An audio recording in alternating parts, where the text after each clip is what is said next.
Everyone, কেমন আছো তোমরা সবাই? আশা করি সবাই ভালো আছো, আমিও ভালো আছি। শুভ সোমবার, আজকে শ্রাবণ মাসের শেষ সোমবার।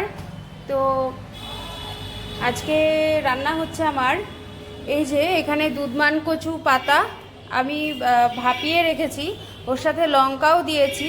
এটাকে আমি বেটে নেব, ভাপিয়ে জলটা ফেলে দিয়েছি আমি। আর এখানে দেখা যাচ্ছে না, আর এই যে এখানে আমি নিয়েছি কালো জিরে। যেহেতু দুধমান কচুর পাতা বাটা, সেহেতু আমি এখানে কোনো রকম রসুন ফসুন কিচ্ছু ইউজ করব না। তো আমি এই পাতাটাকে বেটে নেব। বাটার জন্য আমি এখানে নিয়েছি মিক্সিং জার, এবার এর জারের মধ্যে দিয়ে দেবো। তো দেখো আমি পুরোটা বেটে নিয়েছি। এখানে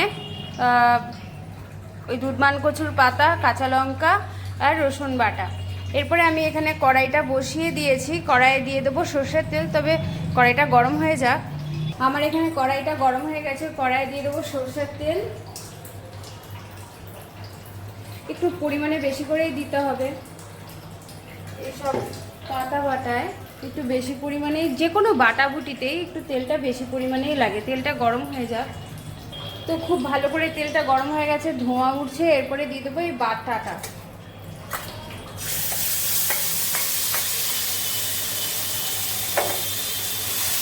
এইবারে এটাকে খুব ভালো করে ভেজে নেব। যতটা তেল দেখছো কিছুই থাকবে না, একেবারে এর মধ্যে লবণ হলুদ দিয়ে দেব। লবণ দিলাম, হলুদ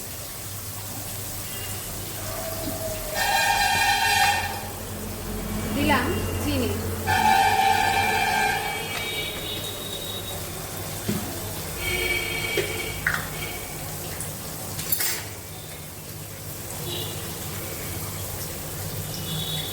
আর দিয়ে দিলাম গোলমরিচ।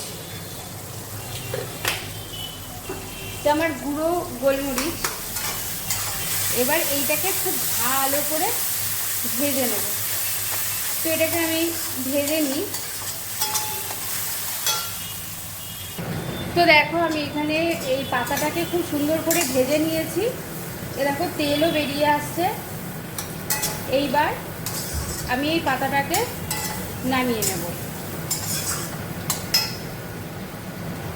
তো বন্ধুরা, এই যে আমার দুধমান কচুর পাতা বাটা, সহজ এবং সিম্পল একটা রেসিপি।